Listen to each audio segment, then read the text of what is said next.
hablar sobre, bueno, la crisis migratoria en estos tiempos de COVID, que sin duda alguna tiene preocupado a mucha gente y donde muchos hermanos venezolanos han decidido regresar al país. Comisionado, ahí tenemos ya listo a David Smolansky, exalcalde de Latillo, y hoy día comisionado del Secretariado de la OEA para la crisis de migrantes y refugiados venezolanos. Buenas noches, ¿cómo está, comisionado? ¿Cómo le va? Buenas noches, muchísimas gracias y saludos a todos los que nos ven hasta ahora. Agradecido con la voz del inmigrante por esta invitación.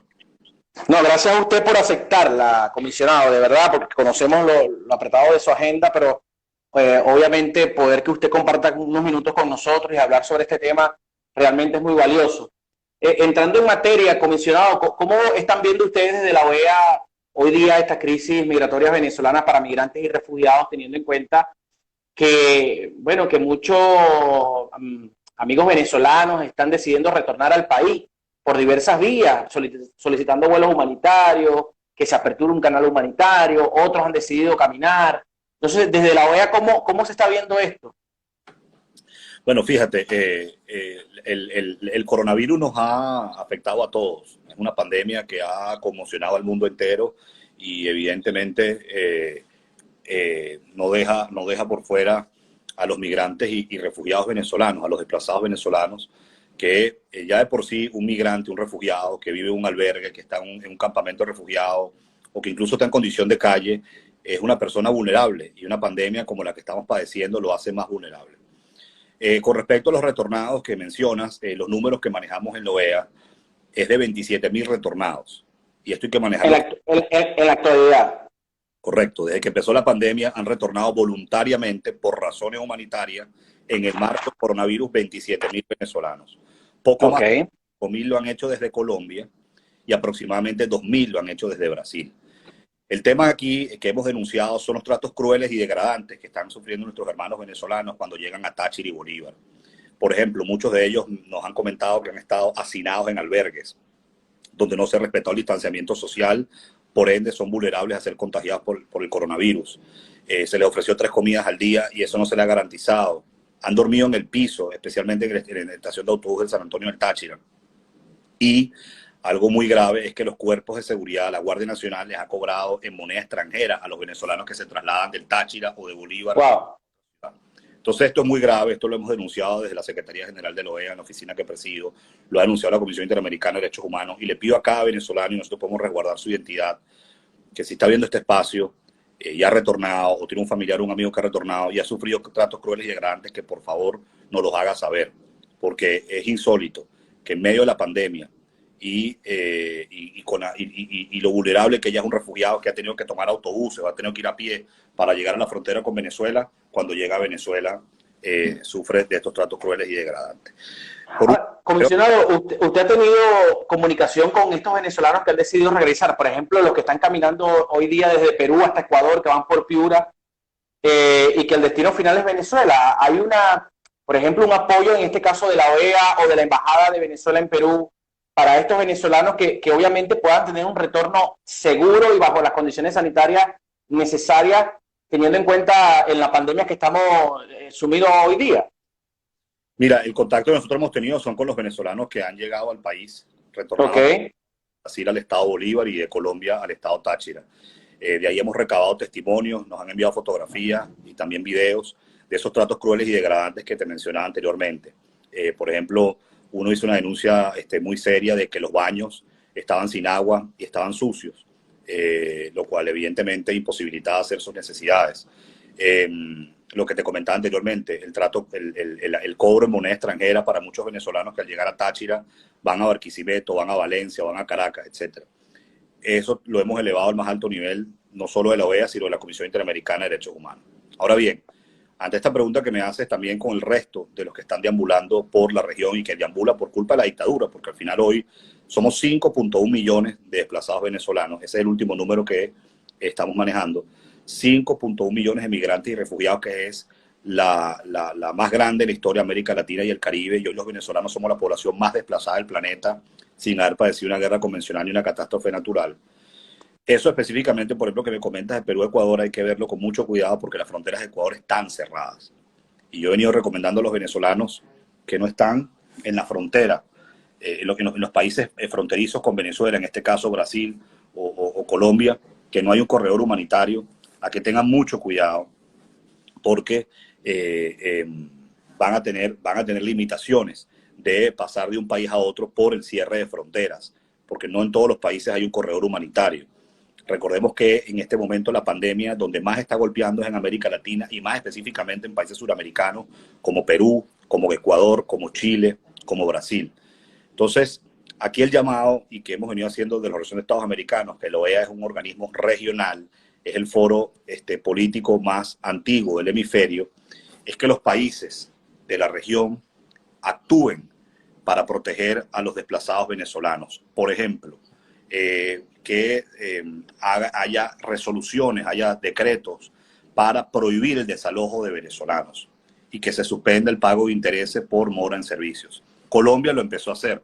Colombia Colombia prohíbe desde el pasado 15 de abril el desalojo de venezolanos de sus viviendas hasta al menos el 30 de junio. Entonces, por ejemplo, cualquier venezolano que me esté viendo ahorita en este espacio que me has invitado en Colombia, no importa si vive en Bogotá, en Cúcuta, en Medellín, en Cali, en Bucaramanga, si usted es desalojado de su vivienda, por favor denúncielo inmediatamente a las autoridades competentes en Colombia, porque el pasado 15 de abril está prohibido que se desaloje venezolano. En Ecuador ya hay un anteproyecto de ley que va por la misma vía, que prohíbe el desalojo a cualquier inmigrante venezolano en ese país. Entonces, esas son las acciones que como foro regional nosotros estamos impulsando. También estamos llamando a todas las autoridades, no solamente las autoridades nacionales, es decir, los presidentes, sino también gobernadores y alcaldes, a que ejerzan acciones contra la discriminación y la xenofobia. Ha habido brotes de xenofobia, lamentablemente, en la región, pero esto no solamente puede recaer en los gobiernos nacionales, ahí los gobiernos locales tienen que poner de su parte también. Así que bueno, eso es un poco de las políticas que se están impulsando desde la OEA, el carácter regional, para atender y proteger a los migrantes y refugiados venezolanos. Y sé que es una situación muy dura. Esta pandemia no distingue en nacionalidad, no distingue en raza, en religión, en etnia. A todos está golpeando, a algunos los deja sin trabajo, a otros los están desalojando. A todos nos ha generado una incertidumbre muy grande, nos ha generado además una preocupación enorme por amigos, seres queridos, familiares que están en peligro, inclusive que hemos perdido por esta pandemia. Y yo, pues ahí parte del trabajo que estamos haciendo nosotros, pero que tienen que también poner de su parte los gobiernos, es acciones que protejan a los migrantes y refugiados venezolanos como las que acabo de mencionar. Perdona si me...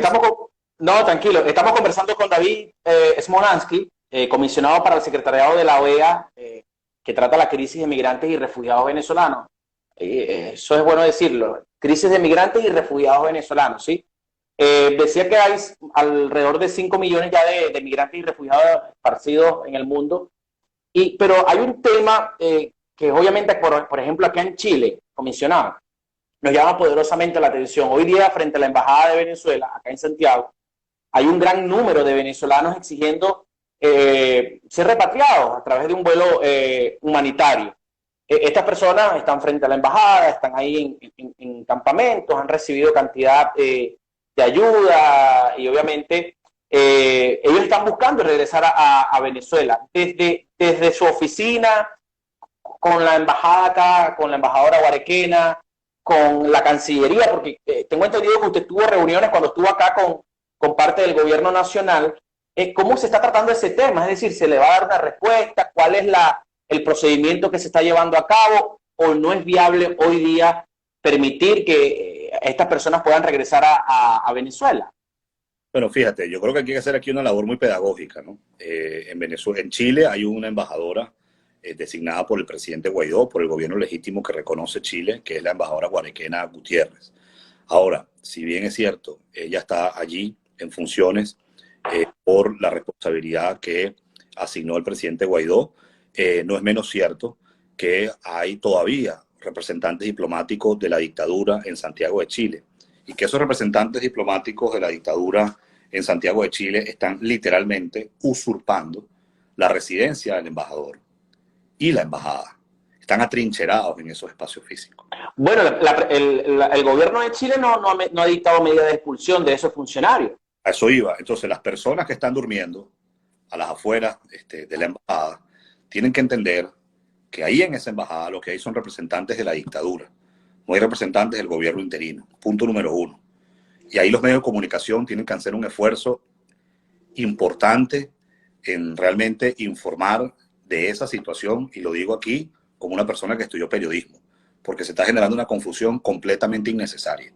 Las personas que hoy están pernoctando, que están sufriendo, que están varadas en Chile, están afuera de la embajada, que hoy están usurpadas por la dictadura. Punto número uno. Punto número dos. ¿Quién controla el espacio aéreo en Venezuela? El régimen, la dictadura. Entonces, es Nicolás Maduro que debería autorizar para que se utilice el espacio aéreo venezolano, para que vuelos de carácter humanitario, en este caso por la pandemia, puedan aterrizar en Venezuela y así retornar a venezolanos que están varados no solamente en Chile, sino en otras partes del mundo. Lamentablemente eso no ha sido así. Y te pongo un ejemplo. En Chile han llegado en las últimas semanas 3 vuelos, por cierto, de Conviasa, desde Caracas a Santiago de Chile, han llegado a la capital. De esos 3 vuelos, solamente uno se llevó a venezolanos que estaban varados y ni siquiera llenaron el avión. O sea, fue una cuestión completamente aleatoria. Y los otros 2 vuelos se fueron vacíos. Si esos 2 vuelos se hubiesen utilizado para las personas, por ejemplo, que están pernoctando fuera de la embajada, este problema se hubiese resuelto.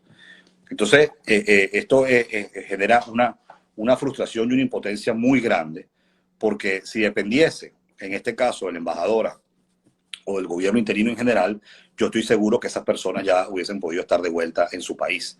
Pero al no autorizar el espacio aéreo, el régimen hacen que estos venezolanos estén varados. Y Maduro prácticamente ha sido el único en el mundo que ha cerrado el espacio aéreo para sus ciudadanos.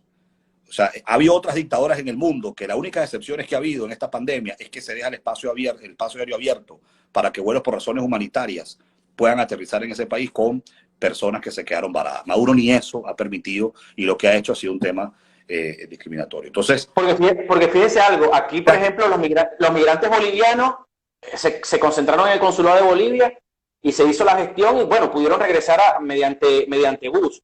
Igual pasaba con algunos migrantes peruanos, aunque los peruanos también un gran número también salió caminando hacia su país. Lo que sí nos llama poderosamente la atención, comisionado, es que obviamente comenzaron con un grupo de 80. Hoy día son casi 400 personas que están esperando, obviamente, la respuesta de una embajada que no les da solución. Y más aún, comisionado, obviamente también le piden respuesta a Guarequena, que es la embajadora de Venezuela acá o la representante diplomática de Venezuela acá en Chile, que tampoco, según nosotros hemos conversado con algunas de las personas que ahí pernotan y nos dicen que tampoco han tenido respuesta. Por eso es la pregunta. bueno, mire, la embajadora Guarequena, usted le puede hacer directamente la pregunta a ella. Yo tengo funciones en toda la región. Yo casualmente tengo un espacio como usted que se llama Leemos Sin Fronteras y invité a la embajadora hace poco. Ella ha hecho un registro de las personas que están allí, inclusive tienen clasificado personas vulnerables, por ejemplo, de tercera edad, menores de edad, mujeres embarazadas. Nosotros hemos hecho un esfuerzo de alertar de esta situación a actores humanitarios que hay en Chile, que trabajan el tema de migrantes y refugiados venezolanos. Y yo creo que ahí lo más importante es que la sociedad civil venezolana se organice y haga una denuncia a esos representantes de la dictadura que están usurpando la embajada, que le pidan apoyo a los actores humanitarios y que el gobierno de Chile también ver si puede dar algún tipo de respuesta. Esa es mi sugerencia, pero aquí también insisto, muy importante, y eso también parte de los medios de comunicación, informar de una manera precisa. Es importante que se haga una labor didáctica al respecto, y sobre todo es importante que se sepa las competencias y el alcance de cada una de las autoridades, porque uno a veces piensa que las autoridades tienen competencias ilimitadas, que tienen responsabilidades ilimitadas, y hay un límite. Y tú has puesto el perfecto ejemplo. ¿Por qué los bolivianos sí pudieron regresar a sus países de Chile? ¿Por qué ha habido argentinos que han podido regresar de su país de Brasil? ¿Por qué ha habido estadounidenses que han podido regresar de todas partes del mundo a su país? ¿Por qué ha habido inclusive Italia y España, que estuvieron tan azotadas por el coronavirus? Hubo ciudadanos españoles y italianos varados por todo el mundo y se hizo la excepción para que ellos regresaran. Y en Venezuela no. ¿Por qué? Porque hay una dictadura que está cerrando el espacio aéreo. Y eso es cruel. Eso es cruel y eso es lo que yo he venido denunciando. Es una violación a los derechos humanos. Por eso es que yo he sido tan enfático con cómo han tratado a los retornados, porque no solamente es un hecho de que se retorne, sino cómo han sido tratados. Tenemos maltrato a los venezolanos que han retornado, como te mencionaba anteriormente, y tenemos también un maltrato que están sufriendo los venezolanos varados. Venezolanos que pudieron ir a visitar a un familiar, pudieron haber hecho un viaje de trabajo, lo que sea, y que les agarró el coronavirus y la dictadura decidió cerrar el espacio aéreo y no permite que entonces vuelos por razones humanitarias lleguen a ese país. Una situación grave y prácticamente excepcional en esta coyuntura. Mire, usted sabe que en Perú, el presidente Martín Vizcarra le dio credenciales de embajador a Carlos Escud, quien es el representante de la Embajada de Venezuela en el Perú, que conversamos hace un par de semanas con él. Pero usted sabe, hay algo que nadie ha dicho acá, y es una realidad. Acá hay dos representaciones diplomáticas, la designación por la Asamblea Nacional y la del régimen. Eso está claro. Pero ¿usted sabe por qué el gobierno de Chile no ha expulsado a la representación diplomática del régimen? Porque aún en la embajada se hacen trámites como prórroga, apostillas de documentos. Entonces, al expulsarlos a ellos de la embajada, esos trámites quedan nulos para nosotros. Entonces, por eso es que el gobierno nacional acá en Chile no ha tomado la decisión de expulsar a quienes hoy usurpan la embajada. Eso es una realidad, pero ese es otro tema. Comisionado, ahora bien, yo le hago énfasis en esto porque obviamente el retorno a pie de nuestros hermanos venezolanos preocupa, ¿sí? En algunos puntos, por ejemplo, de Perú a Ecuador o de Ecuador a Colombia y de Colombia a Venezuela, hay una asistencia humanitaria por parte de la OEA, de los propios gobiernos. ¿Ustedes han estado en conversaciones con los gobiernos para poder manejar estos temas, comisionado? Sí, completamente. Estamos en contacto con las autoridades de lo que yo llamo el G6, que es Colombia, Ecuador, Perú, Chile, Argentina y Brasil. Naciones Unidas, a través de sus agencias de ACNUR y OIM, tienen lo que llaman espacios de apoyo, que son sitios donde, por ejemplo, los venezolanos pueden reposar por unas horas, se pueden hidratar, algunos pueden tener alimentación. Estamos en contacto también con distintos actores humanitarios que, por ejemplo, en todo ese recorrido de los caminantes, pues han ofrecido espacios para que estas personas puedan pernoctar, para que puedan almorzar, desayunar, cenar. Y es lo más dramático. Yo he visitado muchas veces la región. A mí nadie me va a echar cuento de la situación de los caminantes. Yo he vivido con ellos en el páramo de Berlín, por ejemplo, en Colombia, así como también, que muy poca gente lo ha hecho, yo he estado en el Caribe, y en el Caribe he podido yo vivir de cerca lo que es el testimonio de un venezolano que haya tenido que tomar un peñero y llegar a las costas de Curazao o de Aruba. O te puedo hablar, por ejemplo, de Victoria del Mar, una señora que tomó un peñero, naufragó, 18 personas fallecieron después que naufragó, tuvo que nadar toda la madrugada embarazada para poder llegar a Curazao. Y después que llegó a Curazao tuvo que caminar 3 horas para conseguir un albergue y poder descansar. ¿Y por qué se llama Victoria del Mar? Ese señor no se llama Victoria del Mar, yo no puedo revelar su nombre por la seguridad de ella, pero es que Claro. ella estaba embarazada y su hija se llama Victoria del Mar. Eso es el drama a lo que estamos sometidos los venezolanos, y el único responsable es Maduro. Y hay algunos que no les gusta que yo diga esto, pero es que la única solución para dejar de ver a los venezolanos irse del país es tener libertad, es que haya democracia, es que haya seguridad. Solamente así es que se va a frenar la migración forzosa y habrá incentivos para que quienes se hayan ido podamos retornar. Ahora, desde la OEA mi rol seguirá siendo, pues primero, seguir denunciando y con testimonios evidenciando el horror de lo que significa hoy vivir bajo la tiranía de Maduro, y en segundo lugar, impulsar políticas de atención y protección al migrante y refugiado venezolano. Se han logrado cosas. Nosotros fuimos a Brasil hace unos meses y casi 25.000 refugiados venezolanos casi 25.000 migrantes venezolanos tuvieron su estatus de refugiado. Nosotros fuimos después a Colombia, y después de la visita que hicimos, Colombia reabrió el registro del permiso especial de permanencia. Acabamos de estar en Bolivia y Bolivia está por aprobar una resolución que va a permitir cédulas y pasaportes vencidos de venezolanos del año 2018.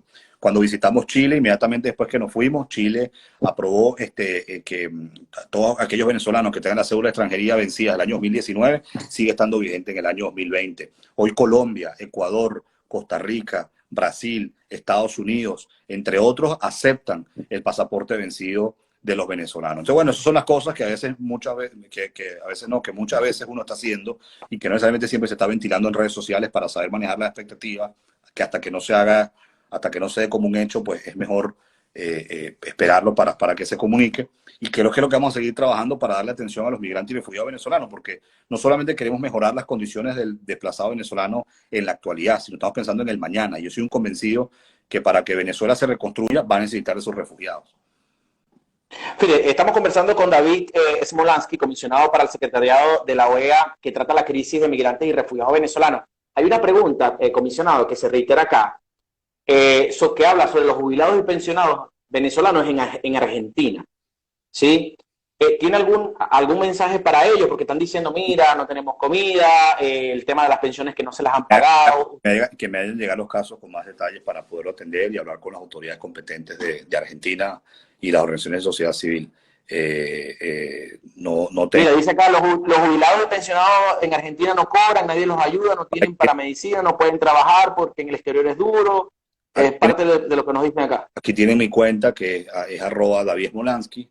Con mucho gusto, si me escriben un mensaje directo, me dan un contacto o algo, pues podemos nosotros comunicarnos con ustedes y así tener más detalle de la situación de los jubilados y pensionados venezolanos. Tenía pensado... Estamos haciendo dentro de lo malo, dentro de lo malo y cosas buenas, es por ejemplo que muchos médicos y enfermeras venezolanos se les ha permitido ejercer su profesión estando desterrados. Recordemos que uno de los mayores dramas que vive un médico venezolano es que tiene la homologación, se no puede ejercer la medicina. Ha habido varios países como España, como Argentina, como Chile, incluso, sí, que están flexibilizando la homologación para médicos venezolanos y han sido llamados para atender a las personas contagiadas por el coronavirus. Bueno, eso es parte también de lo que nosotros hemos impulsado. Y nuevamente, yo le hago un llamado también muy responsable a todos los venezolanos, que sé que la mayoría lo saben, pero hay cosas que la OEA puede hacer, hay cosas que la OEA no puede hacer. Hay cosas ¿Qué cosa puede hacer la OEA y qué cosa no puede hacer, comisionado? Bueno, por ejemplo, yo siempre he sido muy claro que mi oficina no es una oficina de dar ayuda humanitaria directa, no es la función de la OEA. La ayuda humanitaria, por ejemplo, se tramita a través de agencias como OIM, ACNUR, la Iglesia Católica y muchas otras ONGs y fundaciones que tienen décadas de experiencia en ayuda humanitaria. La Cruz Roja, por ejemplo. O sea, estamos hablando de eso mi oficina no lo hace. Yo prefiero a veces pasar por antipático, pero decir la verdad, a que pasar por simpático y caerle a muela a la gente, como decimos en Venezuela. Ahora, ¿qué hace la OEA, por ejemplo? Bueno, la OEA promueve políticas. Es un gran foro de promoción, articulación y coordinación de políticas, en este caso para atender, para proteger, para integrar a los migrantes y refugiados venezolanos. Por eso te decía anteriormente lo que nosotros hemos ido y después que hemos ido, la estela que esa visita ha dejado. Cuando fuimos a Brasil solamente había 200 venezolanos que se habían dado el estatus de refugiados. Después que fuimos, llegó a 25.000 venezolanos refugiados. Entonces, ese es el tipo de cosas que, como te decía anteriormente, no siempre la tuiteo, no siempre estoy montando en Instagram, pero que trabajamos precisamente para brindarle atención a los migrantes y refugiados venezolanos. Y registrar, perdón que me extienda, registrar los testimonios. Tranquilo. El problema que tenemos los venezolanos es que no echamos nuestro cuento. Nosotros tenemos que echar nuestro cuento, por muy duro que sea, de cómo nos fuimos de Venezuela, por qué nos fuimos de Venezuela. Nosotros hemos registrado en las últimas visitas cerca de 500 testimonios de personas que mentían a sus padres que estaban comiendo cuando realmente no lo hacían y llegaron desnutridos a algún país de Sudamérica, de personas que tuvieron que irse en Peñero, como te comentaba anteriormente, Victoria del Mar, de personas que tuvieron que huir porque fueron amenazados por el FAES o los colectivos, de personas que les secuestraron a algún miembro de su familia. Todo eso es muy importante porque eso abona en el terreno de la presión de la comunidad internacional para quebrar la dictadura y obtener la libertad que todos anhelamos. Mira, dice David Smolansky, hermano, homologué aquí en Medellín, hice un diplomado en Derechos Humanos, Inmigración Mixta, puedo ayudar desde aquí de Colombia, le escriben acá. Mire, ¿y cuándo vienen a Argentina para luchar por la protección de los adultos mayores? También les preguntan sobre el caso que le decía. Saludos, David, siempre trabajando por el bienestar de Venezuela, te dice Ceni. Y dice acá que dice todo lo que estamos afuera es por algo. Y también dice, mira, muy bueno que aclares este punto, el tema de las ayudas humanitarias. Sí. Porque muchas veces el venezolano dice, no, por ejemplo, ahí escribían, ¿qué pasó con los 900 millones de ayuda humanitaria que entró en Colombia? Yo recuerdo que conversaba el mes pasado con la senadora Paola Holguín, del Partido Centro Democrático, y ella nos decía, porque cuando le hacíamos esta pregunta me decía, bueno, pero es que toda esa plata no ha llegado, aquí hay una realidad, es que las instituciones anuncian una gran cantidad de ayuda para los refugiados venezolanos que al final muchas veces no llegan. Entonces, la gente no, sale en periódicos, se aprobaron 200 millones de ayuda humanitaria para venezolanos, ejemplo, en Perú, y la gente piensa que ya el dinero está depositado. Entonces, comisionado, ¿cómo se maneja, por ejemplo, si cuando la Unión Europea sale diciendo, se donan un peso para ayuda humanitaria para venezolanos en Colombia, ¿a dónde va ese dinero? Es decir, ¿quién controla la ayuda humanitaria para venezolanos que llega a cada país? Es bueno que ojalá pueda aclararnos ese punto también para disipar dudas de las personas. Sí, te agradezco mucho la pregunta porque me da la oportunidad de aclarar más de canalizar esas donaciones, ¿no?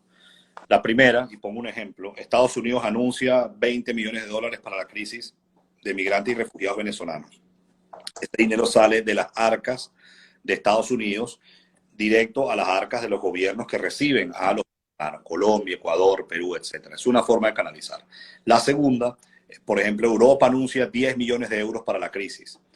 Ese dinero va a las agencias de Naciones Unidas como OIM y ACNUR. Y en tercer lugar, donaciones que se hacen directamente a organizaciones de carácter humanitario, que hay muchísimas, el Consejo Noruego de Refugiados, el Consejo Danés de Refugiados, la Fundación Hayas, en fin, hay muchas ONGs y fundaciones que están haciendo un trabajo noble, completamente noble, desprendido, especialmente enfocados en atención médica, programas de nutrición, también reciben donaciones. Lo que pasa, y esto es difícil de explicarlo, es que la crisis de migrantes y refugiados venezolanos proyecta ser la más grande del mundo y es la que menos apoyo financiero ha recibido. Esa es la dura realidad. Entonces a veces escuchamos números astronómicos y pensamos que con eso se resolvería el problema, pero no. Todo lo contrario. Estamos a nivel de recaudación de fondos estamos muy por debajo de lo que realmente se necesita, porque es que esto sobrepasó cualquier pronóstico. Nadie se imaginó que iba a haber más de 5.100.000 desplazados venezolanos. Por eso es que la semana Comisionado, ¿y quién le hace contraloría a ese dinero? Los distintos gobiernos tienen que hacerle contraloría, los mismos donantes también hacen contraloría, las mismas organizaciones tienen sus propias contralorías y tienen que rendir cuentas. Pues, por ejemplo, Naciones Unidas, hay una página web que todo desplazado venezolano tiene que saber, que es www.r4vdevenezuela.info, www.r4vdevenezuela.info, y ahí ustedes pueden ver exactamente todas las donaciones que se han recibido, está desglosada por país, cuánto va en lo que, cuánto se presupuestó para este año y cuánto se ha completado. Y esa es la forma de que se rinda cuentas y que los venezolanos sepan cómo se está canalizando esas donaciones. Y algo que tú decías antes, que se cayera la conexión, es muy cierto. A veces se anuncian con bombo y platillo una donación, pero entre el momento que se anuncia y se hace efectiva, a veces pasan 2 meses, 3 meses, 4 meses. Entonces, a veces es mejor ser mucho más precavido en cómo se anuncia, o que si se va a anunciar realmente no pase tanto tiempo para que se haga efectivo, porque hay mucha gente que está sufriendo, hay mucha gente que la está pasando mal, hay mucha gente que tiene hambre, mucha gente que tiene que curarse de enfermedades. Entonces se anuncian estas cosas, no sé, en abril, y realmente termina haciéndose efectiva en agosto. Entonces, eso que mencionabas anteriormente es importante. Por eso yo he sido muy claro en las funciones que tiene la oficina que yo coordino en Novea, y básicamente los recursos que nosotros manejamos son recursos para poder visitar la región. Y cada vez que nosotros visitamos la región, tenemos encuentros con los migrantes y refugiados venezolanos, hacemos mesas de trabajo. Esas mesas de trabajo se traducen en informes que le damos a los niveles más altos de Novea, la Secretaría General, el Consejo Permanente, lo hemos expuesto en la Asamblea General de Naciones Unidas. En esas visitas a la región también nos reunimos con las distintas autoridades de esos países, con los actores humanitarios, y buscamos entonces que políticas que a lo mejor están tardando en implementarse se agilicen en aras de atender y proteger a tantos venezolanos que lo necesitan. Dice acá, muy importante lo que dice David, la crisis de movilizados sirios recibe en promedio $5.000 millones de $5.000 por persona, que la venezolana solamente recibe 100 por persona. Fíjense algo, para las personas que se van conectando. Estamos conversando con David Smolansky, comisionado para el secretariado de la OEA, que trata la crisis de migrantes y refugiados venezolanos. Para la Secretaría. Sí, para la Secretaría. Hablábamos de la migración acá en Chile, pero ahorita nos escribieron uno de los comentarios, decía, mira, hay muchos venezolanos en la calle en Ecuador.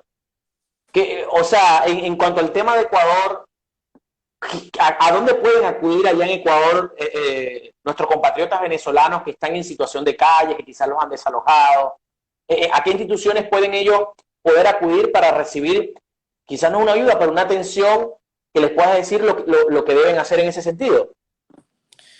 Bueno, fíjate, en Ecuador hay el viceministerio de la movilidad humana es la que se está encargando directamente de la crisis de migrantes y refugiados venezolanos. Yo sugiero que esa sea la institución a la cual los venezolanos deban recurrir. También hay distintos organismos del gobierno ecuatoriano que tienen programas para personas en condición de calle, independientemente de su nacionalidad. Y también en Ecuador, al ser uno de los principales países en cuanto a la recepción de migrantes y refugiados venezolanos, también hay oficinas de OIM y ACNUR a las que puedan recurrir. Mira, aquí dice, David, deben hacer una ley para los refugiados en Chile. Dice que, por ejemplo, dice los solicitantes de refugio en Chile tienen más de 4 años y aún no le aprueban el refugio. Sí, por eso nosotros hemos venido planteando que en la región tiene que haber un consenso para que haya un mecanismo común, porque cada país está implementando su propio mecanismo. Usted va a Colombia y es el PEP, usted va a Perú y es el PTP, usted va a Brasil y la visa de responsabilidad democrática, etc. Entonces, aquí lo importante, o lo que quisiéramos nosotros, que es una de nuestras propuestas principales en la OEA, es que haya un mecanismo común que le dé protección permanente a los refugiados venezolanos, y por eso hemos hablado de la Declaración de Cartagena. Yo siempre he dicho que cualquier venezolano que hoy está desterrado tiene que buscar lo que es la Declaración de Cartagena. La Declaración de Cartagena es la única que expande el concepto de refugiado según Naciones Unidas, y dice que un refugiado es aquel que huye de su país por violencia generalizada, por violación de derechos humanos, por alteración del orden público y por agresión extranjera. Todas esas hoy aplican para los venezolanos. En Venezuela se violan los derechos humanos todos los días, se practica el AMPA todos los días, hay alteración del orden público todos los días cuando no tienes ni agua, no tienes luz, y además de eso hay una agresión extranjera cuando tienes presencia iraní, Rusia, cubana, etc. Entonces hay países que están implementando Cartagena, como el caso de Brasil, como el caso de México. Hay otros que han implementado sus propios mecanismos, como Colombia con el PEP, Perú con el PTP, Brasil con el permiso temporal de permanencia, pero lo ideal sería que toda la región tenga un mecanismo común de integración, de protección, de atención a los desplazados venezolanos. Lamentablemente yo sí creo que aquí ha faltado voluntad política, y yo creo que nadie en la región llegó a imaginarse que esta crisis iba a superar a las 5 millones de personas. E insisto, los sirios nos superan porque tienen 9 años en guerra. Pero hoy los venezolanos, sin haber tenido una guerra, somos la población más desplazada del planeta. Entonces, ahí estamos haciendo pues un esfuerzo enorme. Y veo, por cierto, algunas personas que se han conectado. Betica Muñoz, un abrazo, está haciendo un gran trabajo desde la Dirección de Inclusión Social de la OEA, a Soben Chile también. Si en algo yo me he enamorado de este trabajo, es de las organizaciones de la sociedad civil, que a pesar de también tener serias limitaciones, trabajan con una determinación y una nobleza gigantesca por mejorar la vida de especialmente los que llegan más vulnerables. Y comisionado, fíjense que aquí dicen que se puede hacer, dice acá, ¿qué se puede hacer si en Perú no tienes ayuda para nada? Los inmigrantes se están devolviendo y los policías los devuelven o te botan de los arriendos. No tenemos que comer. ¿Cómo nos puede ayudar? Le escriben acá.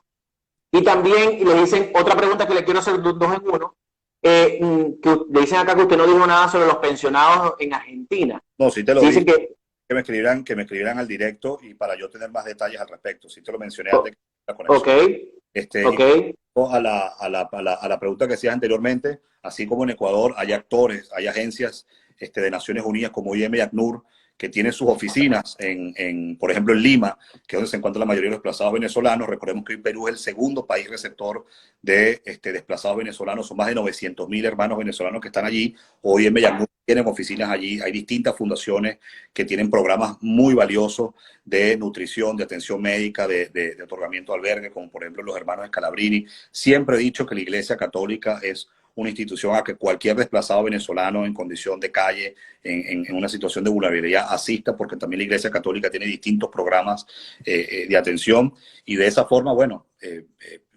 tratar de sacar a todas estas personas de la vulnerabilidad que hoy les está afectando, que insisto, hoy son vulnerables por culpa de una dictadura, no perdamos el foco en ello. Una persona que hoy llega a dormir a una calle en Lima, o que llega a dormir a un campamento de refugiados en Boavista, en Brasil, o que llega a dormir a una plaza en Bucaramanga, en Colombia, o que llega a dormir en un parque en Santiago de Chile, es porque fue expulsado de un régimen que nos ha coartado todas nuestras libertades. Ustedes se están dando cuenta de lo que significa vivir en Venezuela.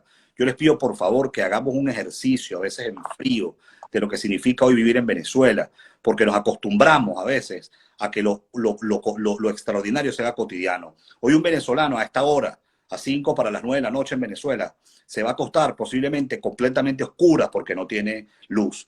Pero no solamente se va a acostar a oscuras porque no tiene luz, es que no se puede bañar porque no tuvo agua.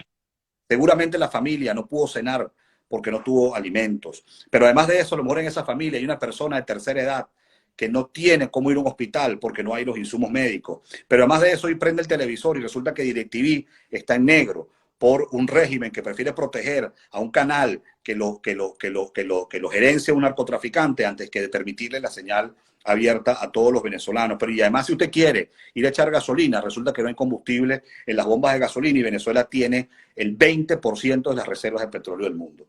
Hemos hecho ese ejercicio a veces de pensar lo que significa vivir en Venezuela.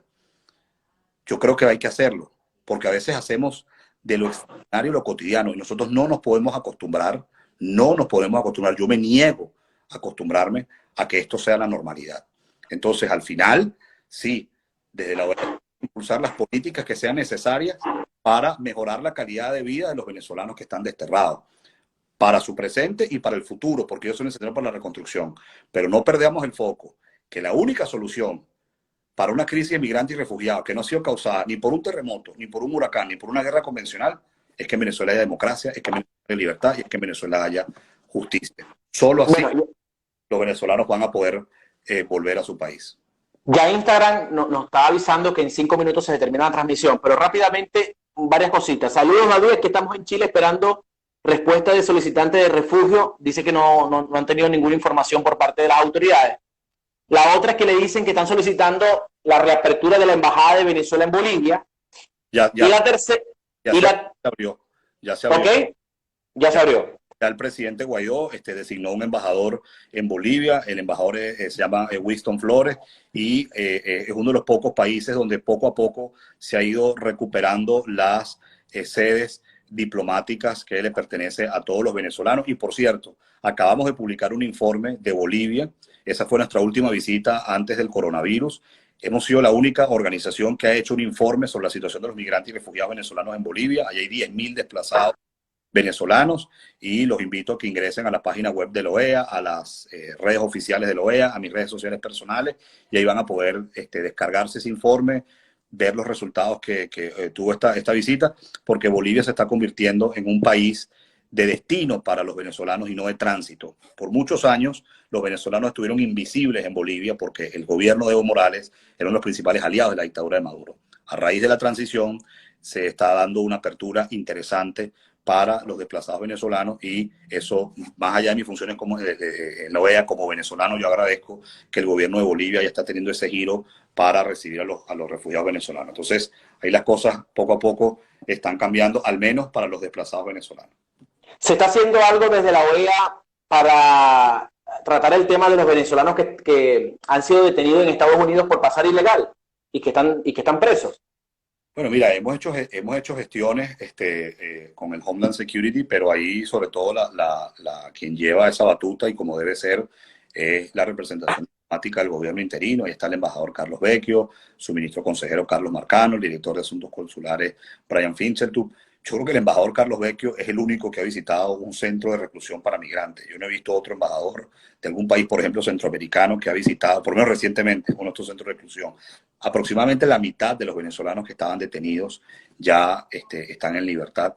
Se está trabajando para que aproximadamente otros 600 que están en centros de reclusión en estados como la Florida, Luisiana, Texas, California y Arizona. En Arizona, de hecho, está la mayoría, puedan quedar en libertad.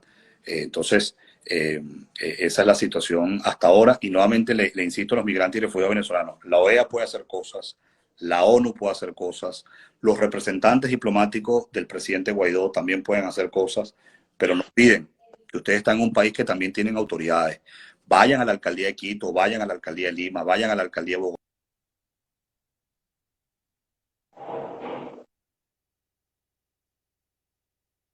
A ver, a ver qué pasó. Bueno, se cayó nuevamente la conexión con David Smolansky, comisionado para el Secretariado de la OEA, que trata la crisis de migrantes y refugiados venezolanos, ¿sí?